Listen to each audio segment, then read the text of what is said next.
Ruchi ma'am, you may start now.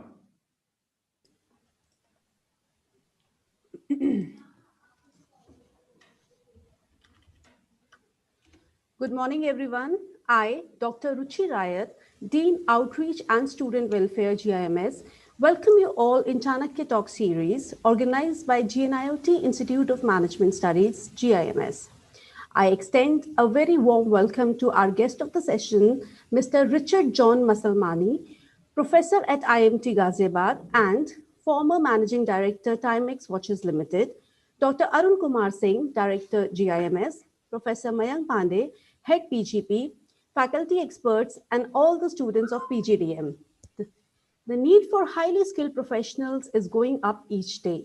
The initiative of academia industry collaboration is the idea to prepare students for the corporate world outside and help them sustain in this highly competitive world. Conventional methods of education need to be changed to adapt to current conditions that are way different from the requirements about a decade or two ago. One of the most evergreen and effective methods of imparting knowledge to the students is corporate talks. Especially in management studies, students need to taste the experiences of the corporate world. In the same context, we organize Chanakya Talks for our PGDM students. Chanakya Talk series is an initiative taken by GIMS to redefine the concept of training and development for the students. The basic concept is classroom to industry. It helps the students in being at par with the experienced students. It is a platform for interaction between academia, industry, and meet with inspirational visionaries, senior industry practitioners to learn from their rich and diverse experiences. Corporate gurus are invited for the talks with an aim of improving and targeting the right competencies for the students and the audience. On this note, I would like to start with today's event. For the auspicious beginning of the day, we'll recite a prayer. Vidya Dadati Vinayam, Vinayaditya Patitam, Patratwad Anam Nanapoti, Dhanat Dharmantatah Sukham. The meaning of the shlok is knowledge imparts politeness, which in turn gives worthiness. From that worthiness, one earns a living. That wealth leads to the path of virtue, which in turn gives happiness. So now we will have Saraswati Vandana as a tribute to Mother Saraswati, the goddess of knowledge.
Professor Pradeep, I think there's some audio is missing. Please check. We are checking that, sir.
Sincere apologies. There was some technical issue due to which the sound could not be played.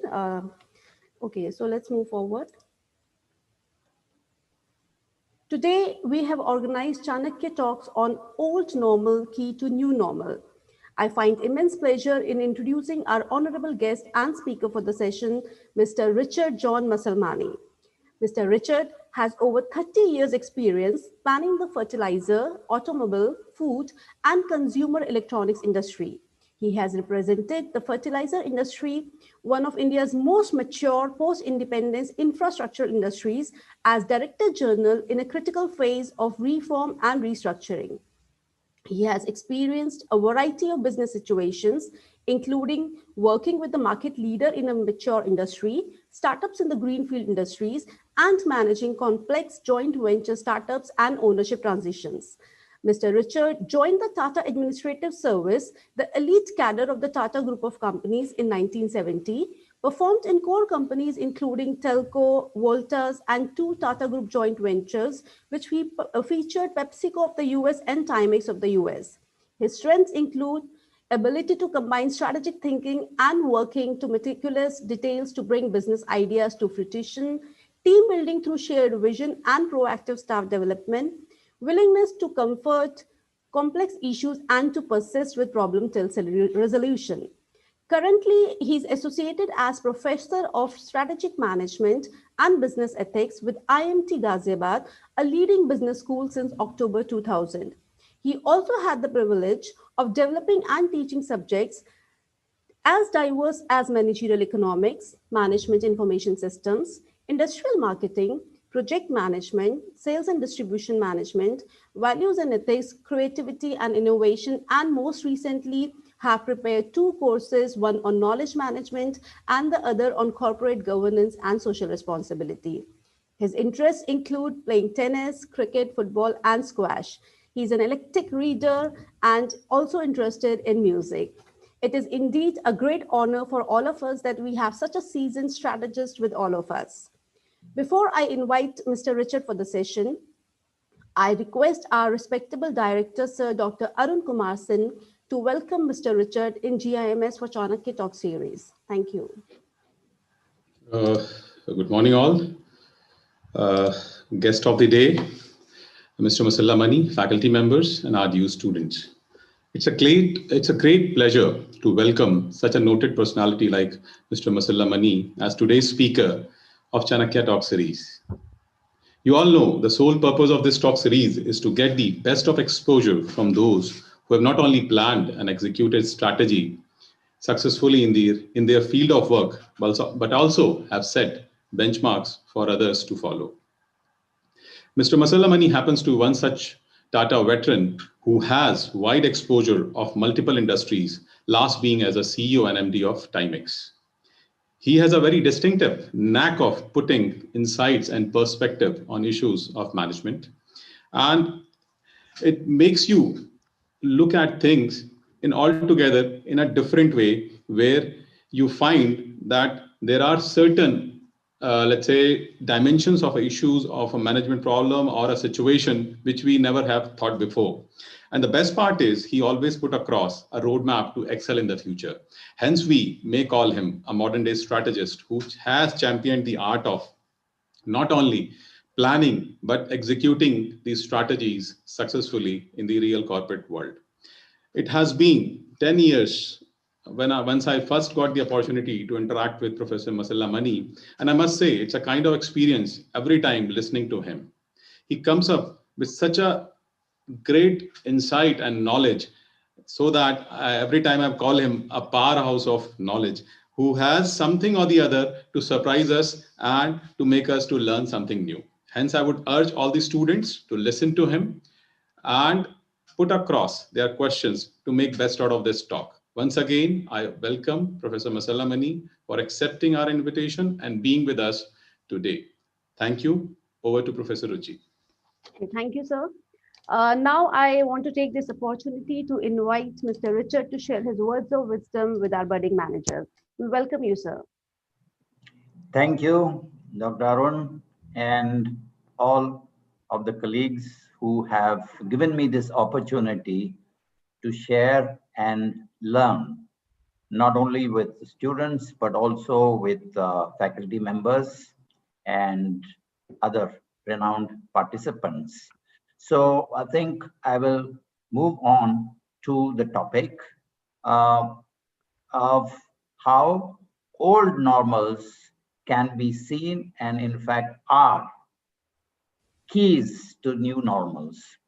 There is a tendency to come up with something new, something sounding great, fashionable, and to expect that these will replace the fundamentals, the what worked of the past. And so I thought I would deal with this apparent conundrum, okay, and be able to actually match the old with the new. So can we get on to my presentation? And okay, so the title is The Old Normal Key to New Normal. So let's get to the first slide.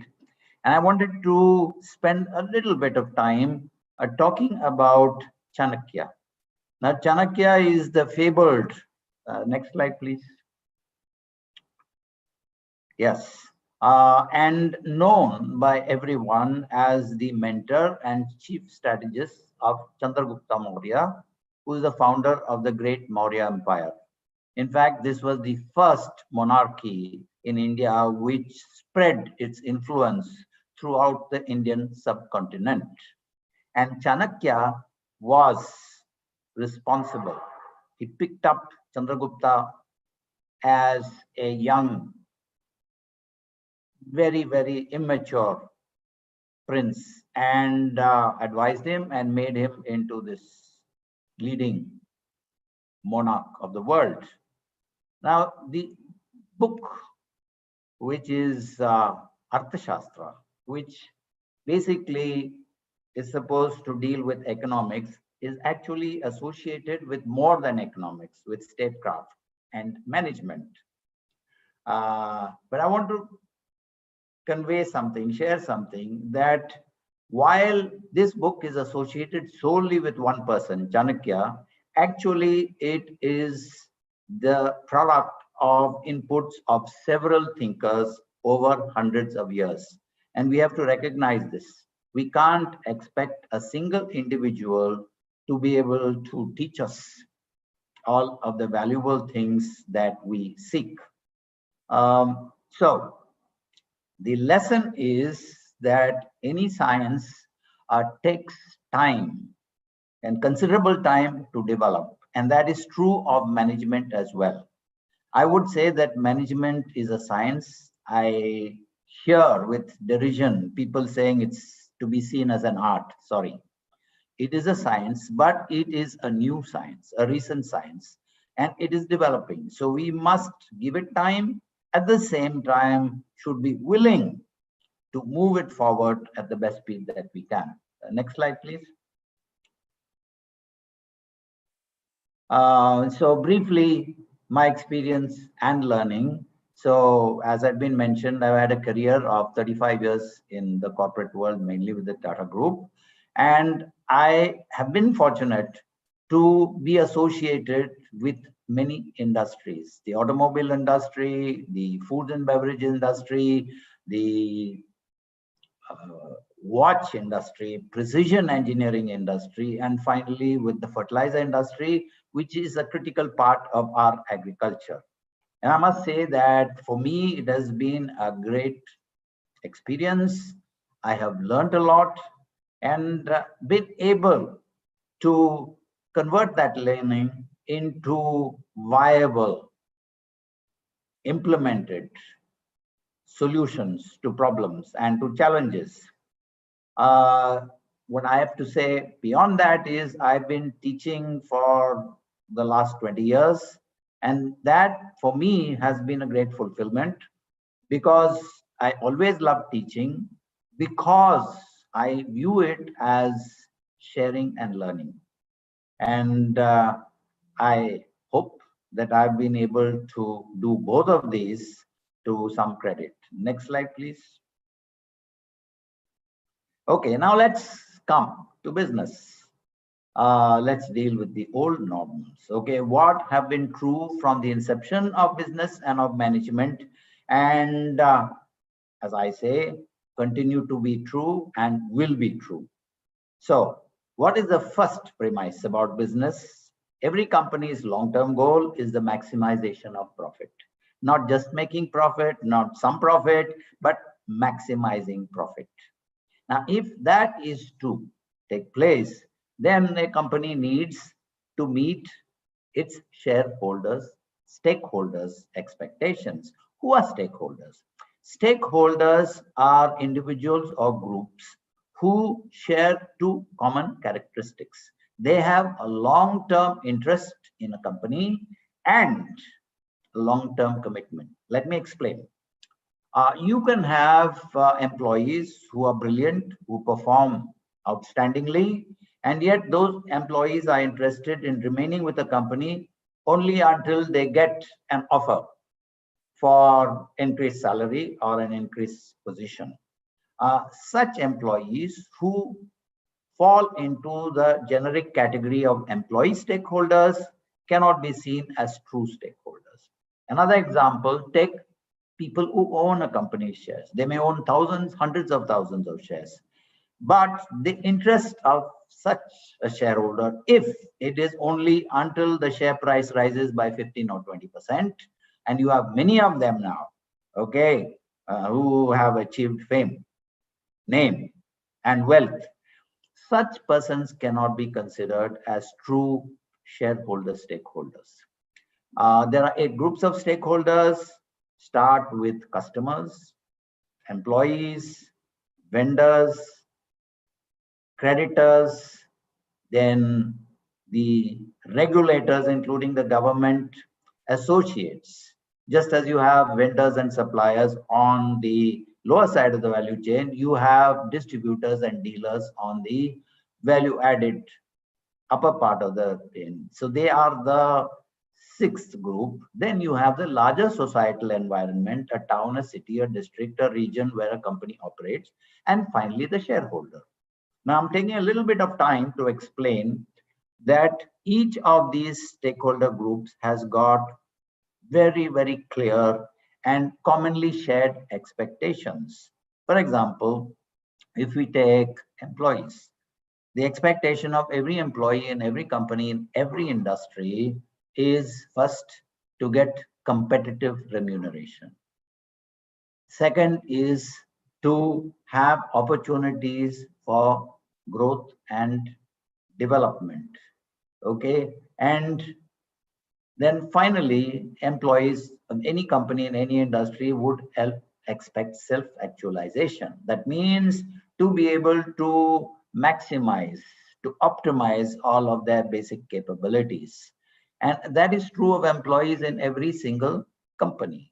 Okay, if a company goes to meet this, it can expect that its employees will perform in a superior way, will contribute to the profit maximization and through the continuous growth. Now, this way you have expectations which are common to every company and every industry. Okay, the last is the shareholders. Now, why do I put shareholders last when everybody else puts them first? It's very simply because unless the expectations of all other stakeholders are fully met, then and only then the shareholders' expectation, which is very, very simple. What do shareholders in any company, in any industry expect? One and only one thing: maximizing the return on their investment. Okay, and these simplicities should be recognized and worked on by companies and industries, and I have to say with some regret that many of them do not see it. Okay, so that still remains the old normal, which will continue. All right, now in order to maximize profit, continuous growth and expansion is necessary. All right, and we cannot expect any company to be able to maximize long-term profit, meet all its stakeholder expectations unless it is continuously growing and expanding. This has to be recognized. And then one more thing is accurate and up-to-date information is the key to decision making, because all of management involves decision making, right? And therefore, decision making depends on accurate and up-to-date information. Now, this I wish was accepted, not just talked about. Next slide, please.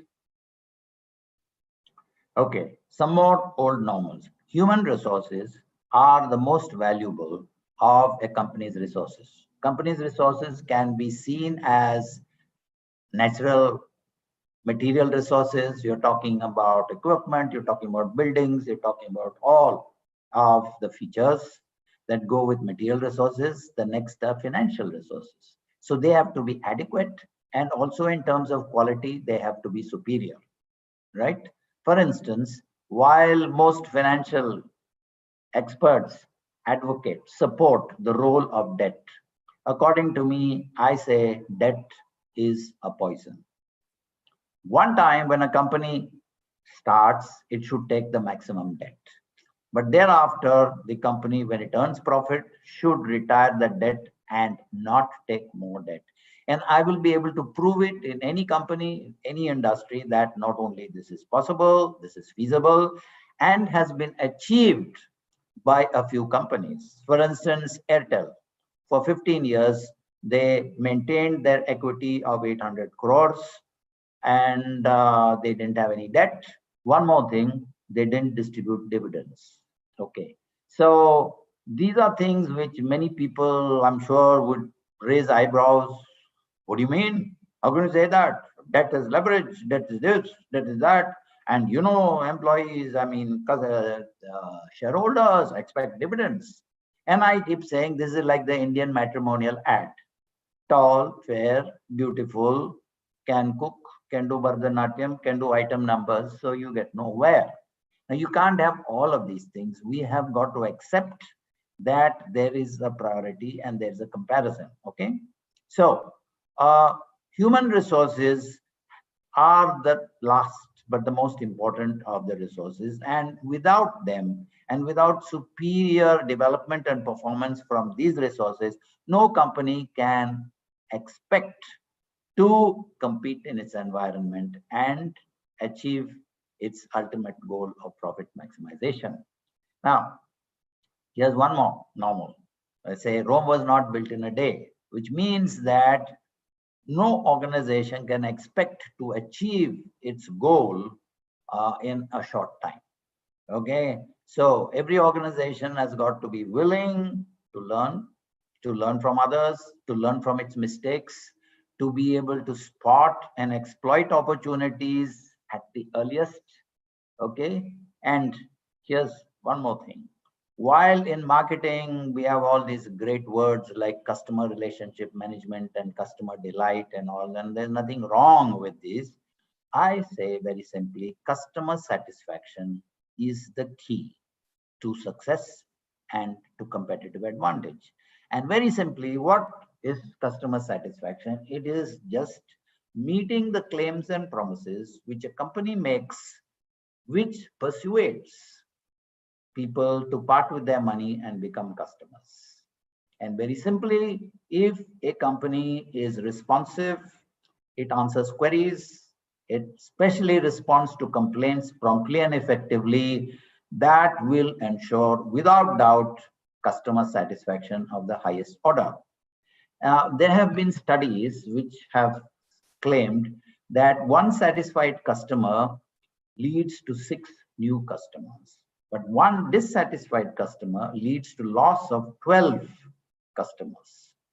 And I say, in this new world of the internet and of instant communication, we will have to expect that these numbers will be higher. So a satisfied customer in today's world can lead to many more than 6 new customers. A dissatisfied customer is going to lead to many more than 12 customers lost. Now, this is an old normal and it is not changed, nor will it change. Okay, here's one more old normal. Being in one business is better than moving to several new ones. I'm sure you all must have heard this phrase, don't put all your eggs in one basket. Okay, these are typical, okay, fanciful, nice sounding phrases, but they are meaningless. Now, to quote, one can argue this, in a debating competition, you're wrong, I'm right, but let's take examples from Indian companies. I say that if we want to get the best lessons in management, don't look to multinationals, don't look to global companies, look to owner managed Lala companies. Not all of them are performing in an outstanding way, certainly not. But I would say the best examples of good management, including excellent strategy, can be found in these companies. Two examples: Mittal, Arcelor, Steel. Here's a company started by a person who had absolutely no experience in steel or in industry about 35 years ago.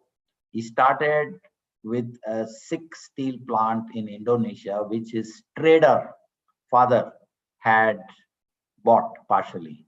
From that, he has developed into the world's largest steel player. And he has been very careful not to move beyond steel. Let's face it, steel industry is a huge industry. It certainly cannot be seen as the growth industry that it was about 50 years ago. It's a mature industry.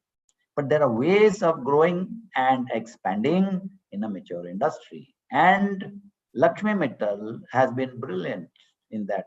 I wish I had more time, and maybe if any one of you want to, I can do it, but I have to keep within the time frame. Another company, again, owner managed, is Asian Paints. It's an amazing company. It was the last paint company started in India. All other companies had foreign ownership and collaboration, whether it was Imperial Chemical Industries or Berger Paints or Jensen and Nicholson, you name them. Asian Paints started as a totally owner managed Indian company. And they have grown and become the leading paint company. And their strategy too is exceptional, how they've done it. And I could go into more details if you're interested, but given the constraints of time, I'll mention it. And here's something about that company and its owners. They take strategic decisions, but do not interfere with the management. They allow the management to take their own decisions to run the company. And it's fantastic the amount of loyalty that that company generates. I've met people who have worked with Asian Paints, left Asian Paints, and yet they speak so highly of that company. It is amazing how they do. They are, in my view, the only company who have understood rural marketing.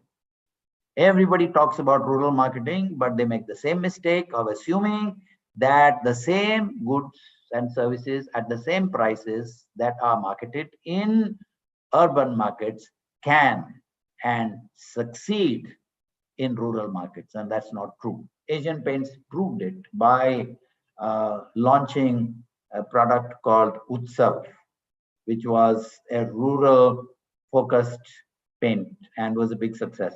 Next slide, please. Okay, now let's look at, about new normals. Okay, and new normals, I mentioned in the title, half truths. Okay, artificial intelligence will take over our world shortly. Work from home will be the dominant business practice. Social media and internet-based business is the key to competitive success in the future. Information technology is measured by superior hardware, software, and upgrades. Okay, valuation of companies is not based on profits, but revenue growth, and often with increasing losses. Now, if you take all our companies that are in the news, whether it's Flipkart or Paytm or Oyo Rooms, you name them, they have been making losses and increasing losses. And yet they are being valued in billions of dollars. So this is one of the new normals. Next slide, please. So here are some comments. Okay. Now, when we talk about artificial intelligence, let's understand the capability and the power of machines. Okay. With all the advances that have been made, we have to accept that machines have very limited capabilities. They perform basic repetitive tasks. And the supreme example is computers. What computers do is that they have got the semiconductors which perform just one of two, a 1 or a 0. And all the calculations are broken down into millions and billions of ones and zeros. But when you're talking about discrimination, can machines actually use them? The answer is a resounding no. Now, let me give you some examples about, all of you are familiar with Alexa and all of this, okay? Voice recognition. And I'll just spend a couple of minutes, okay, telling you something. See, take our beloved country. If you go to Tamil Nadu and you spell out the word EGG, it will be pronounced as yeg. And if you give the word YELLOW, it will be pronounced as ello. If you go to Andhra Pradesh, JAIL is pronounced as ZEL, and ZERO is pronounced as zero. Now, if you come to Punjab, STATION is pronounced not as station but station, and SECRETARY is pronounced secretary. That way, if you go throughout India, you will find these contradictions and peculiarities in pronunciation of English words. And it is because of their own, okay, the regional languages and dialects. If you go to China and you give them WRONG, they will pronounce it as long. But if you give them a word with LONG, they will pronounce it as wrong. All right. Now, these are just examples of these peculiarities of pronunciation. What I'm saying is, if a company, especially Apple, which has got $300 billion of cash, and cash is a dead asset, if they just spent a few $1 billion, bought an array of servers and went around the world and fed in all of the various pronunciation of English words, that would then lead to a truly universal voice recognition. Now, when I share this with students and they say, what do you mean? You know, Alexa, you know this, you know that, it's all this is happening. Sorry, it is far from the ultimate goal. And the ultimate goal, according to me, is very simple. All manual data entry will become unnecessary. Now, can we not accept that manual data entry, what we're doing on PCs, on our smartphones, on every sort of device, is it not taking up billions of man hours? And if this was replaced by a truly workable voice recognition technology, which is simple, I wish Apple would call me as a consultant. I do it for free for them. It can be achieved and it will result in enormous benefit to our world. So going back to this old normal, which is, let us accept that machines are good, they are reliable, but they can perform simple, elementary, repetitive tasks. And to assume that they are going to be able to take over decision making of the complexity that we face and will face in the future is very, very unrealistic. Okay. So I've given this next slide, please, to illustrate. It's very interesting. Okay, now work from home. Everybody's talking about new normal. Now companies will have all the employees working from home. Excuse me. I think that is very, very unrealistic. Okay. When we talk about efficiency, effectiveness, reliability, and work from home, I'm not saying that work from home is to be banned or it's completely useless, but to expect that it would universally replace work in organized institutional formats, I think it's very, very unrealistic.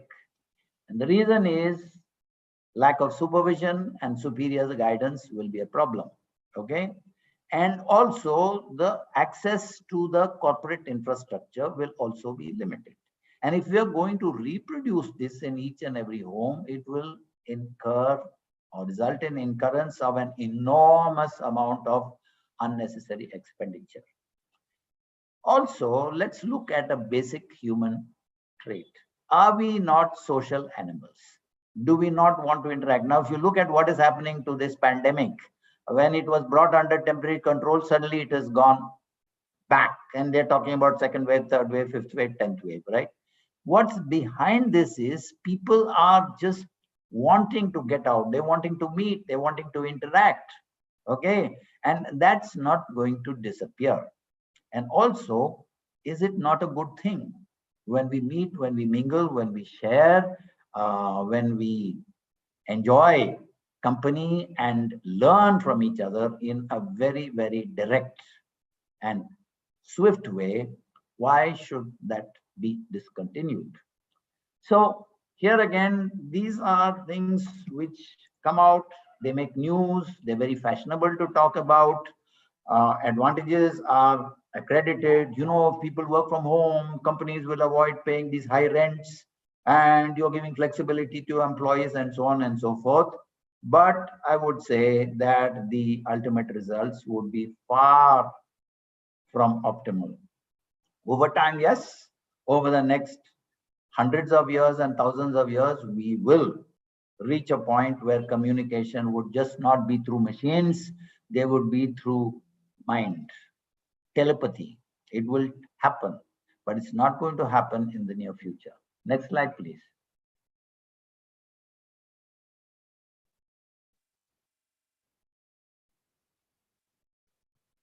Next slide. Okay, so, right. So let's look at social media. Okay, this is a very, very, very fashionable, okay, area. And everyone is talking about it. So you hear digital marketing and digital analytics, and basically it deals with social media. And social media is being projected as, I've written, a magic wand that will bring marketing and so corporate success. Now, I have to say that up to now, there are no reliable assessments have been made of the success of social media in terms of what's their increased market share. Now, this is a very basic metric. While people will talk about all sorts of things, okay, about profit and so on, and certainly profit and maximizing profit is the end result. But the key to competitive success has to be seen as one and only increased market share. Okay, if market share continuously increases, that is the guarantee for a company to outcompete its rivals and to be successful in its long-term goal of profit maximization. So what I suggest is that instead of going to this very, very undirected, okay, sea of social media, every company can and should set up a comprehensive, interactive, and responsive website. I've had a lot of experience of companies and industries that set up websites and boast about what they have. But when we look at it, we find that there is a lot of improvement that can take place in the design and in the operation of websites.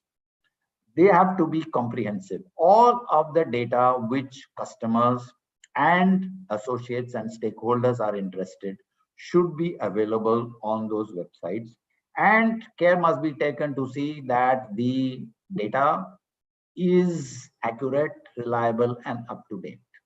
Now, I'm sorry to say that I find that this is lacking in almost every one of companies' websites. And there are reasons for it. Okay. The next one is interaction. When somebody puts a query or comes up with a suggestion, there should be an instant response. That too, I'm afraid, is not taking place. My personal experience as one of the valued customers of an international bank during this lockdown period has been absolutely, absolutely lamentable. You cannot imagine the sort of things that could happen and have happened to me. And when I have tried to complain and done all of this, I have got very, very little response. Now, I don't know how many of you would share this feeling. There's some people who say, no, it's wonderful. There are companies. Let me give you an example. The Korean companies, LG and Samsung, they are much, much better in terms of their customer response. 2 complaints, 2 queries. Okay, that's what every firm should be able to do. Comprehensive, interactive, and responsive website, and clear priority must be given to addressing complaints. If customer complaints are addressed promptly and effectively, believe me, that will lead to universal customer satisfaction. And if customers are satisfied, they will be loyal, they will come up with repeat purchases and get the company new customers. Very simple. Okay. All right. Now, this is what, the thing of when we analyze something, there are do's and don'ts. There should be and should not be. And I feel strongly that unfocused social media initiatives should be seen as largely unproductive. I put time pass. Now, here is something I want to share. Okay, they seem to be absurd. Some time ago, we have a big focus was on customer relationship management and big data and so on. And so when I inquired into this, we said that, look, here are companies, they want to be close to their customers. So they get data and they know that a customer or some customers have got pets, a pet dog. So then they get the birthday of that dog and send a birthday greeting. So that's an example of customer relationship management. Now I'm asking you, which do you think would be better?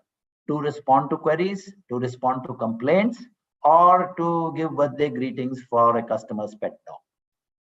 Right? So I think the answer is there. All right. Next slide, please.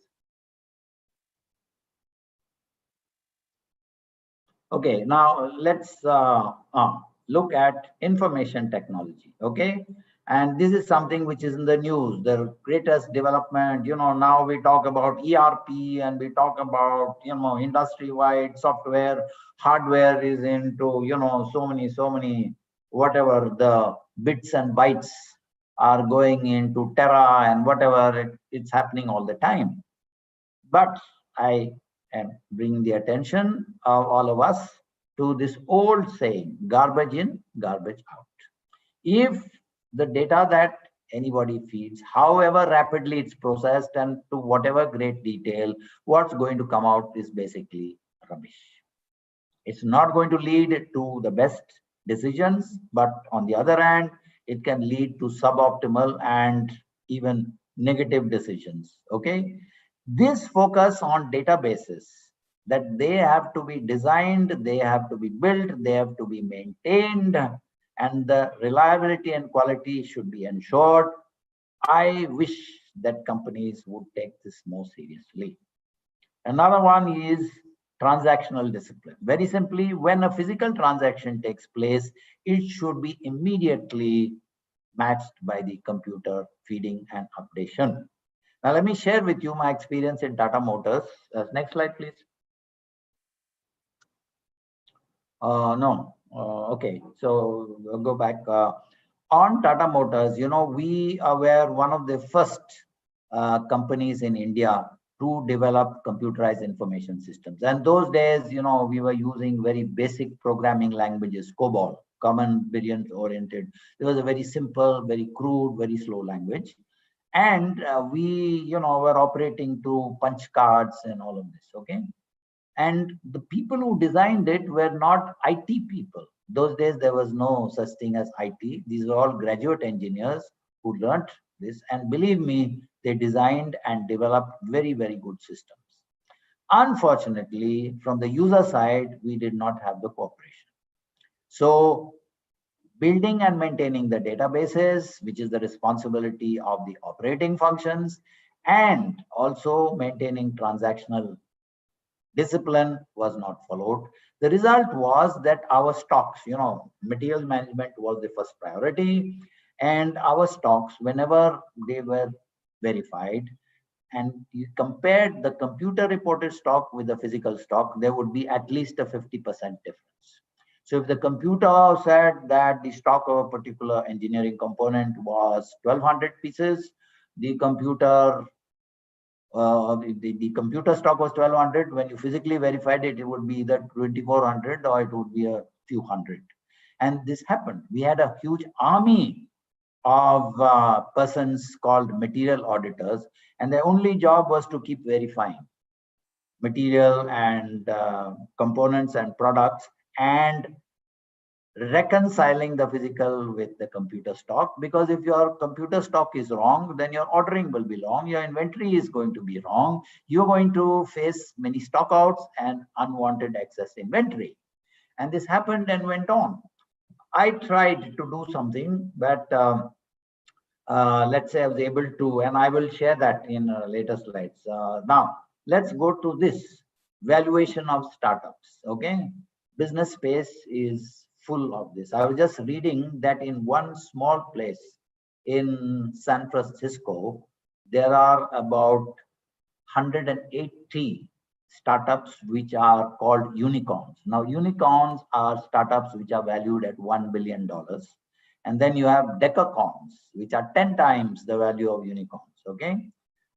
In our country, you've got plenty of unicorns and also quite a few decacorns. You heard of Flipkart, you heard of Byju's, right? Now, what's surprising, more than surprising, astounding is that these companies are making losses. And the losses have been increasing year by year. After about 7-8 years, they say, now our losses are reduced. And how they have been reduced, okay, one has to really look into this, okay? How is it that loss-making companies are valued at this? Now, people will say, you're making losses, that's okay, but in the future, we're going to make profits. But let's get convincing explanations of how they're going to make profits. Now, is it not true that these online e-commerce companies are constantly selling all the products at massive discounts? Oh, Luto, buy one, take six, festive this discount, we'll get this, things have gone up. How can you expect to make profits? And when they look at this, I'm just giving a simple explanation. Is it not true that e-commerce is offering customers greater convenience and choice? You don't have to go through, our traffic jams and park your car and spend time in one retail outlet, another retail outlet. And you also have all of the things that are available. So the convenience and choice offered through online retailing is much more than brick and mortar retailing. Now, don't we think that for that additional convenience and choice, these companies should be able to charge a premium? So suppose you buy something at 100 rupees a unit in a brick and mortar retail outlet. The same thing if you buy through e-commerce, you're saving time, you're saving money, saving all of this, hardship. Should you not be willing to pay something more? But I will accept that when new companies come in, they cannot charge premium prices, but at least they could charge the same price and market the advantages.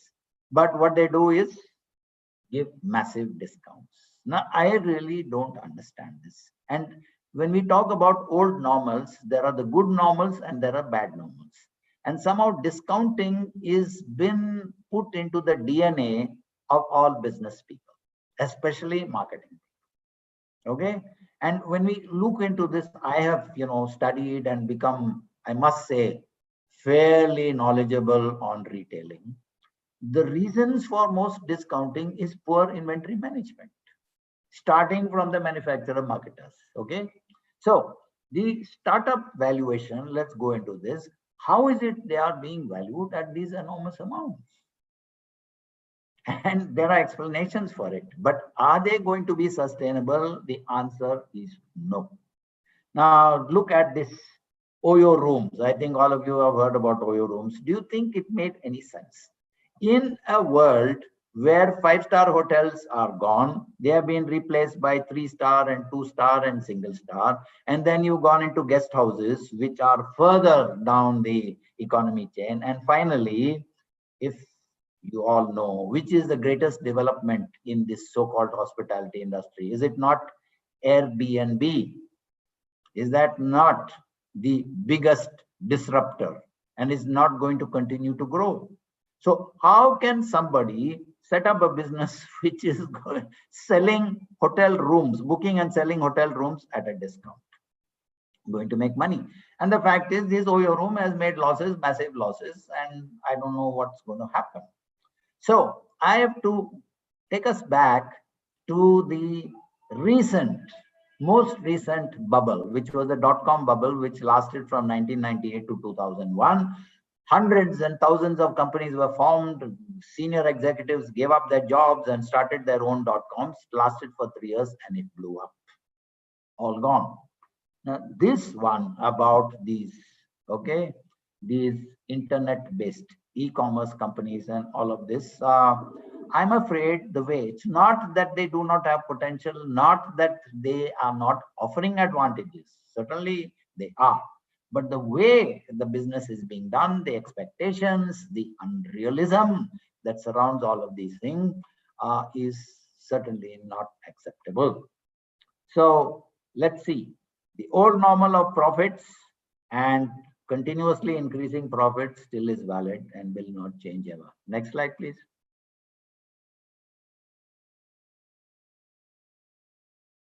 Okay. So now I'll go through this bit faster. My experience, okay. As I say, I've been very fortunate in being able to work across functions and several industries. And certainly, okay, being a newcomer was a big disadvantage. So I adopted, as I put it here, role of a duffer, asking questions. And I must tell you, when I was put into the head of finance and accounting in Tata Motors, it was a punishment, okay. And when I talked to my highly qualified accountants, cost accountants, and these statutory CAs, and was asking them, what I was met with, look, why do you want to know? You're not an accountant. It's not necessary for you. We are here. And I said, look, how can I be head of a function if I don't know the basics? And I told them, I said, look, it's up to you. You can tell me, you can answer my questions, you can clarify, or you can avoid, you can refuse. But I can tell you, today I'm a duffer, but after 24 hours, I'll be slightly less. And after another 24 hours, even less. And a day will come when you will not be able to, answer. I'm not expecting that this should happen, but those of you who feel that I should not know and you will not help me to know, I want to tell you this. So through this self-learning experimentation, one thing is I've always been open to say, I don't know, I'm ignorant. And that is something I suggest every one of us should follow. Yes, it is not easy to adopt that position, especially as you go higher up in the organizational ladder, but it has worked for me. Next slide, please.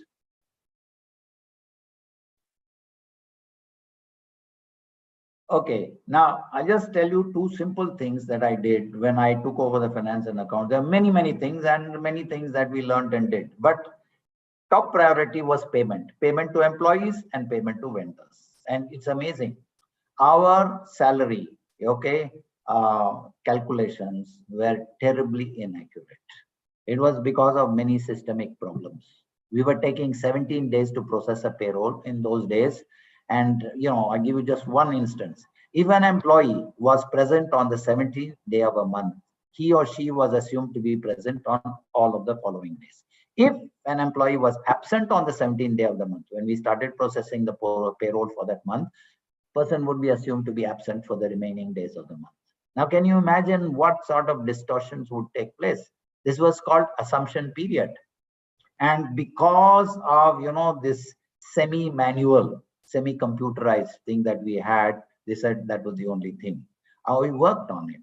I worked on it. I took it as a challenge. Similarly, vendor payments. The vendor payments were being delayed. And it's amazing, even today, I will tell you, many companies do not pay their employees on time and accurately. I can show you how this happens. And certainly vendor payments, companies think it's a good thing to delay payments. It's called negative working capital. You know, management is not going to be free of jargon. Negative working capital, because you don't have to pay interest on that, right? But I took this as a top priority, was successful, and I say this as a joke. You know, it was so highly appreciated that one of my union netas, senior guy, said, "Sir, are you standing for election?" I said, "What election?" "Lok Sabha election." So I said, "What are you saying? You're joking." He said, "No. People in the city were talking and they're saying that, look, this guy, if he stood for election, we will vote him in because he has done so much for improving the payments." So I said, "Okay, thank you for that." But that's how much it meant for vendors to get prompt payments. And I must say, during my stay, which was 4 years, I was able to improve it, but not meet my expectations. But when I had my own company to run, Timex watches, I made very, very sure that all vendor employee payments were up to date, accurate. We took, and there are many things that we had to do, but that was easier than to make vendor payments on time. But over a 2-year period, I, along with my team, we developed systems that every single vendor payment would reach the vendor on the due date. And we took into account banking inefficiencies. Banks have the most holidays. And also they will not give you credit for within 72 hours of submitting. So we took all of that. We used to make out the checks 7 to 10 days before the due date. Okay. And was this something which benefited the company? Yes. Because in my last days, the company was going through a financial crisis because both of the promoter partners were fighting and we got left in the thing. At that time, our vendors, they were not getting payment for 3.5 months because we didn't have funds. And yet they continued supplying. And they told us, we would not have done this for any other company. But you understood, you respected, you valued us, and we feel that we owe it to you. So that's what payment to employees and vendors do. Next slide, please. Stock accuracy in materials management. Okay, I said Tata Motors was pioneer in computerized information system, but our stock accuracy, I mentioned this, was 50%. We did our best to improve it, but we're not able to go beyond a point 60-65%. But in Timex watches, we achieved 99.5% stock accuracy. And it was done through simple controls that every single product in the store had to be stored in the assigned location. If there was a temporary overflow, we set up a special overflow location and made it a condition that within 1 week, the overflow has got to be brought back to so there was no mix up of locations. And we also followed first in, first out. Now it's easy to talk about it, but I can tell you no company in the world except a few Japanese companies actually follow first in, first out. And following first in, first out has got huge implications for product, material quality, and for cost. And this is what we were able to do in Timex. And here was the great, I'd say, the achievement that when we did the verification, audit was done, we found that we were computer stock versus physical stock was 99.5%. Okay, the match.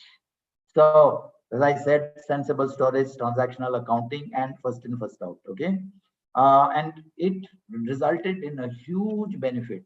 Our stockouts were minimal, virtually zero, and excess stocks also were virtually zero. And that makes a big difference. Next slide, please. Okay, now let's talk about marketing and sales management. Okay, and I give you simple things. When we launched into the market, we had 900 products. And one of my colleagues from Timex USA said, "You guys have too many products." I said, "What do you mean?" "We are selling 2 million watches and we have 900 products. Titan, who is the market leader, is selling 3.3 million watches. but they have 2,700 products. So what's wrong with us?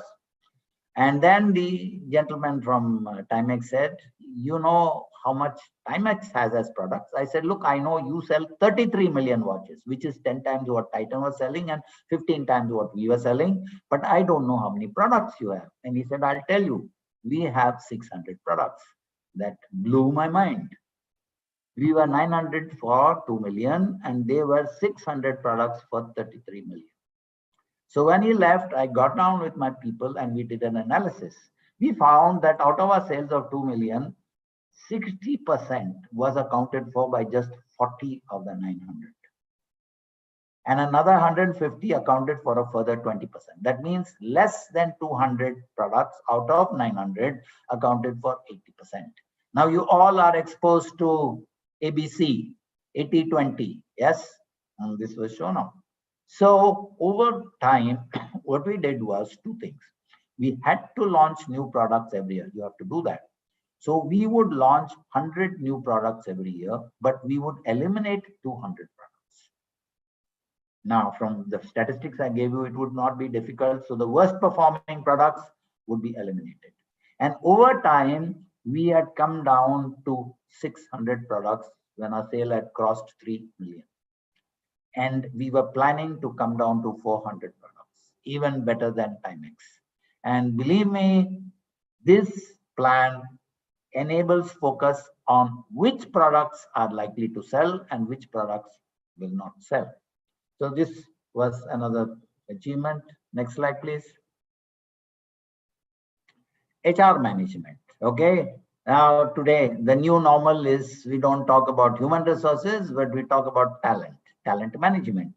And I must say, you know, this is a problem that we take simple words and we project them out of their meaning. Talent is a set or a single skill capability which is inherent in a person. So you may say some of you have got talent for music, some have got talent for dancing, some have got talent for speaking. These are inherent inbuilt capabilities. Now you do not expect in a business organization that skills and capabilities would be expected from people as an inborn, okay, capability.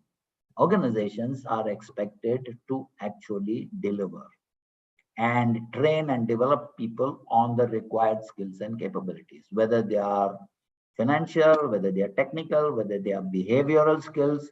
Organizations are expected to impart. So simply to use the word talent management, which sounds very nice, is unrealistic. What we did is we came up with a very, very fundamental thing of job descriptions. Every company has got job description, but believe me, those job descriptions will be available only in the head of HR's office. It should be available with every single employee and it should cover every aspect of the job. And if these are developed properly, they would be the basis for all the human resource management processes, which include recruitment, selection, training development, and assessment, reward, and retention. So we developed that, and I must say, over the time that I spent there, it was not complete, not perfect. And during my tenure in the academic field, I have been developing this of job descriptions as the sole input. And job descriptions have got two parts. One is the listing of activities, what has to be performed, how much has to be performed, by when it has to be performed, and how it has to be performed, and what are the skills and capabilities required to perform at that level.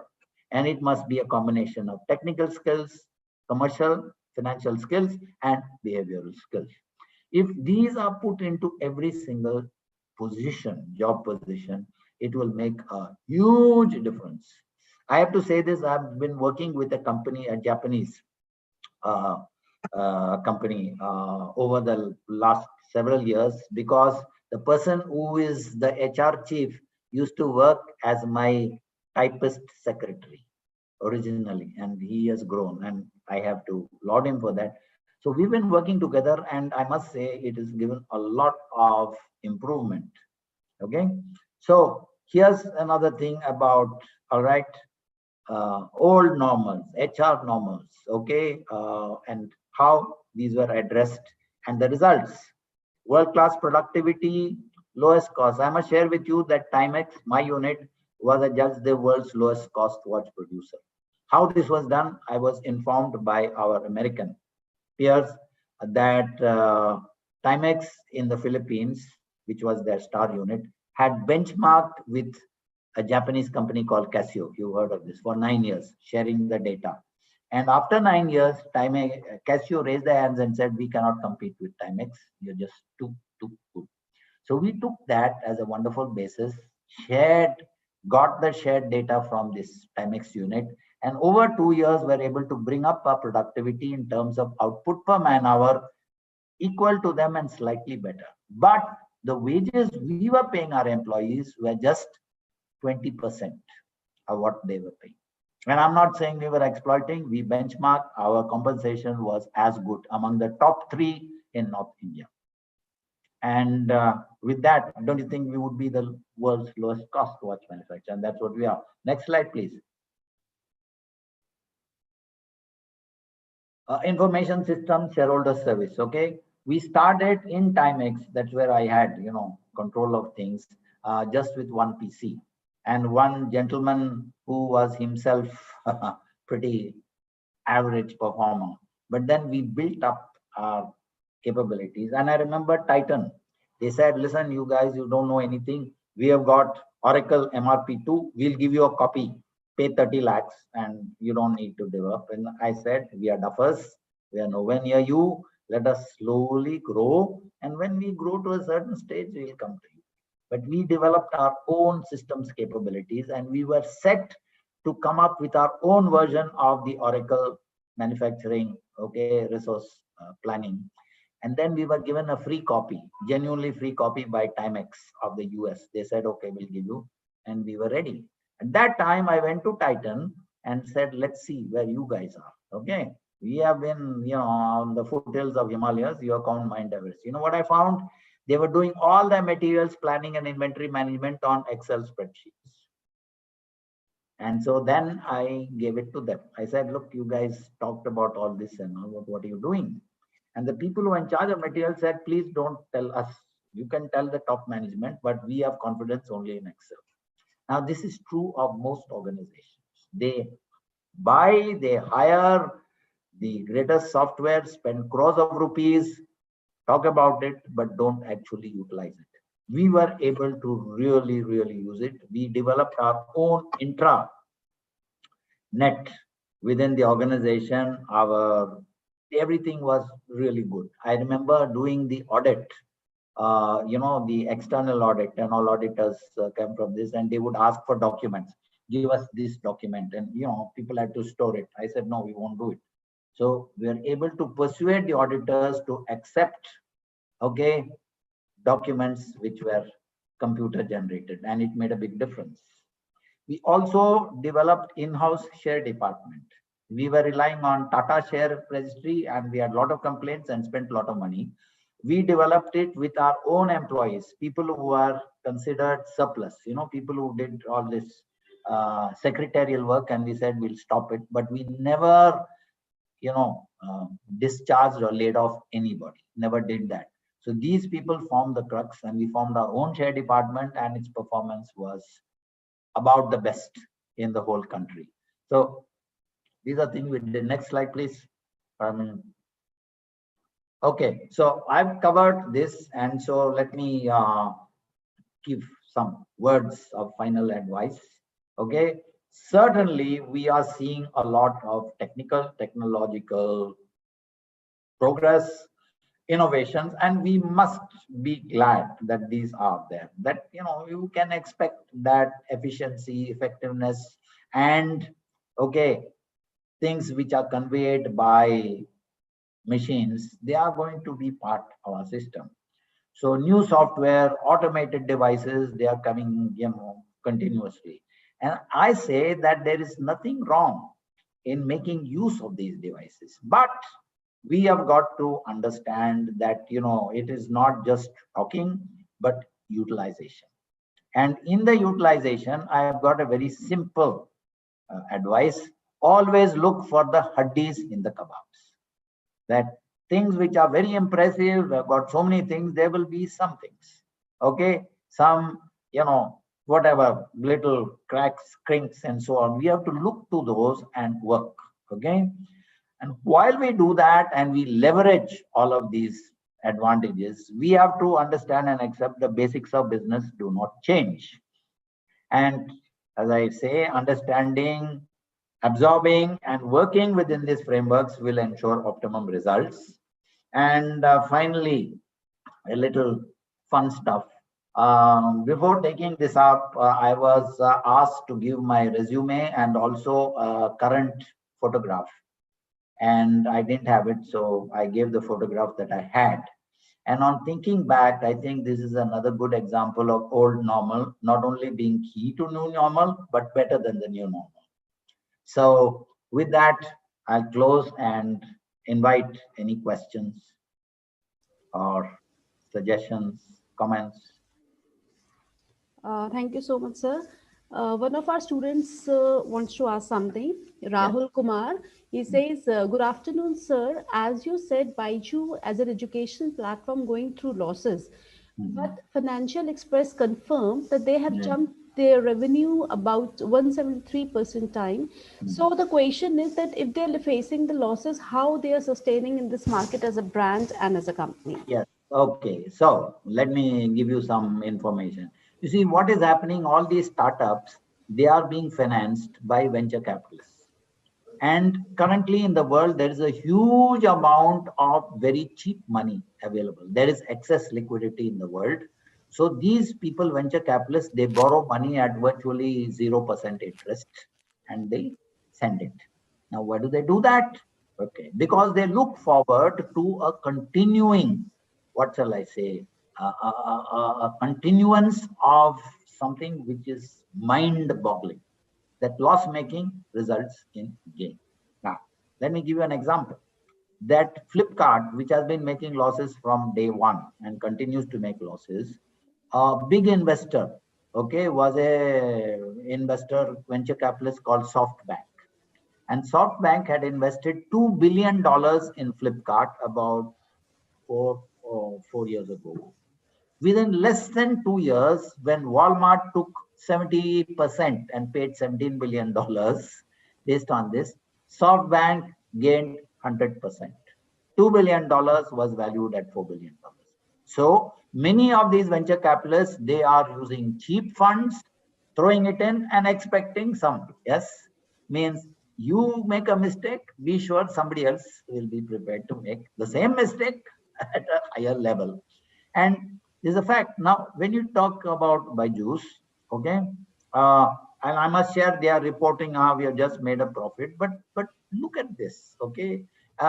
If you go through Byju's, I have been studying this whole thing. Okay, what are they doing? Why all this? I'll tell you how to make the area of a circle and all. And I'm very, very, very get angry with these things. Okay, they just big talk. They are basically helping students to pass these competitive exams. And how you do that is you take all the previous questions and give the answer. But they do it colorfully and this, and Bajus comes and Shah Rukh Khan. Now, what does Shah Rukh Khan got to do with, do you associate a film star with higher education? And I'm not saying that Shah Rukh Khan is an idiot, though he probably is. I don't want to make that statement. But Shah Rukh Khan and or his wife are big investors in Byju's. Do you know? So they are put in. So the part of the investment is that he is offering, I think, free advertising. What he will charge crores, saying, no, I'll do it as part of my contribution. Okay. Now, I'm not saying that, Byju's and it's now valued at $12 billion. Please tell me, how can companies which are making losses be valued? When I asked the consultant of Flipkart, please tell me, this company is making losses, how you are saying, or people are saying, sir, I will tell you, we don't go by profit, we take multiples of turnover. So if turnover is 4,000 crores, multiplied by 5 times, so 20,000 crores is the value. So I said, no, please don't ask me. That's how it is. And that's how it's continuing. So I have to just share with you that, because I have gone into a lot of detail about these tutorials, right? You know, who are the people who first taught how to calculate the area of a circle? The ancient Greek philosophers, and using their common sense, they developed the whole mechanism of summation of infinite series. Then I can explain this in more detail, but I think we don't have time. I don't want to burden all of you because you have a schedule, but I can explain if you want me to explain how the area of circle was calculated. And even now, you say all this and show strips, and then finally say we reduce it to a triangle. You all know area of a triangle is half base into height, but then why don't you say 2 pi r squared to start with? Yes. So these are some other things. All right. So I hope I've been able to give you an answer. Yes.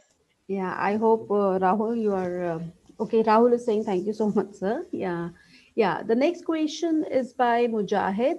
He says, good afternoon, sir. My question is, as you told that management is a science, not an art. Yeah. But being a beginner, we learn that it is both, because science is basically the universal rule. But if a person does not carry that art of applying the theory, how will he or she be different from others? The art only makes us different from others. So, isn't it, sir? Okay, very good. And this is a reasonable question that, you have to do things differently, correct? Now, suppose I were to tell you that you see 20 people jumping into a well and drowning. So you also jump into the well. But what you do, you don't jump in the same way. But you're all going to drown, yes or no? So in business, the only goal is to make profits. Yes or no? And every process, there is a right way of doing it, and many, many wrong ways. Okay. So let me also share with you about this art. Now, when we talk about art, the human activities most associated with art are music, painting, sculpture. Yes or no? Now, when you look at music, is it not highly scientific? You start with the scale. You got 7 notes and repeat it, right? In Western music, you have harmony. That is combination of notes which will give you a pleasant sound. Okay, that's harmony.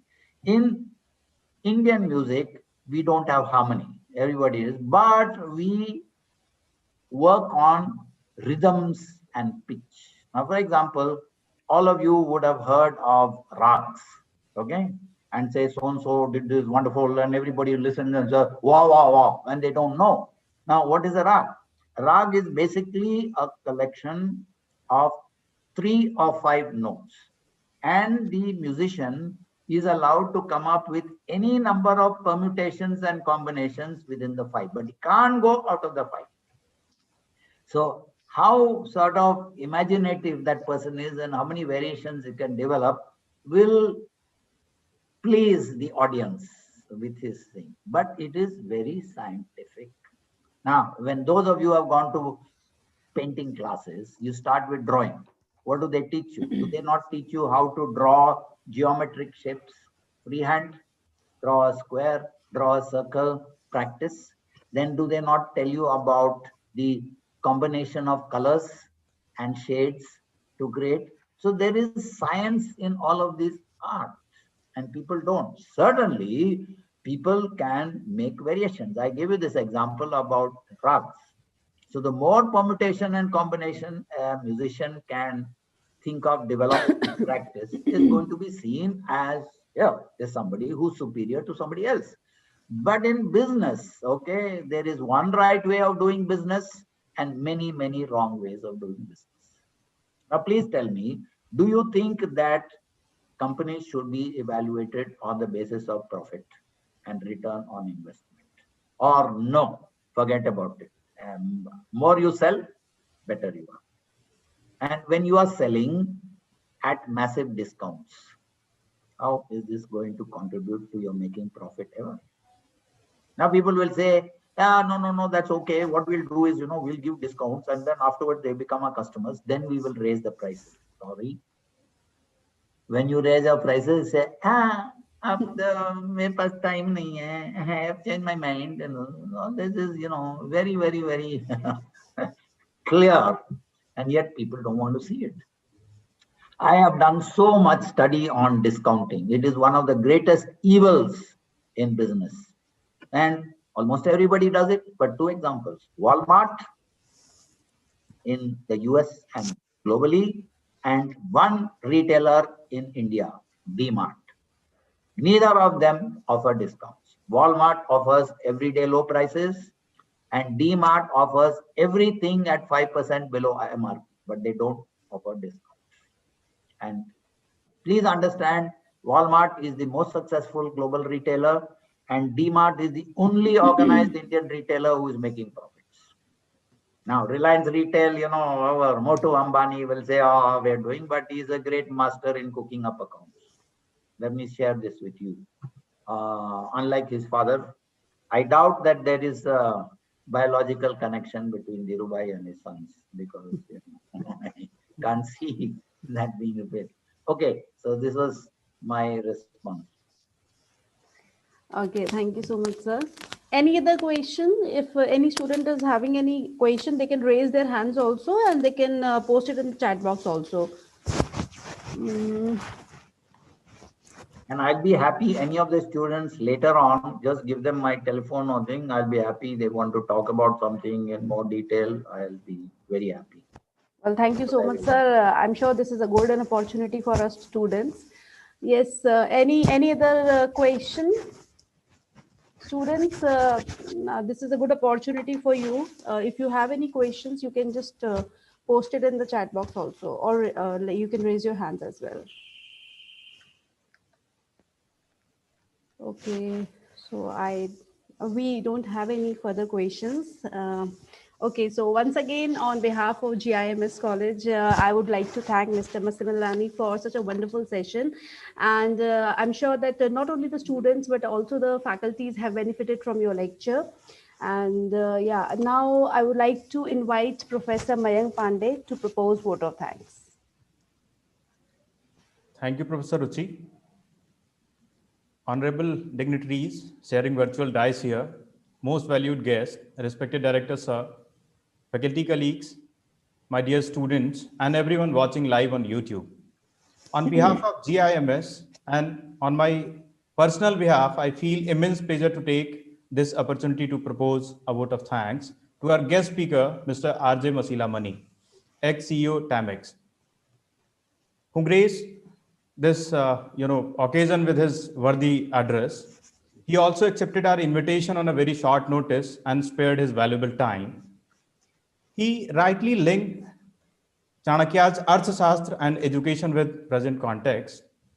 He shared his own experience and learning with reference to old normal key to new normal. He explained old normal from objective of firms to role of customer satisfaction and being in one business and etc.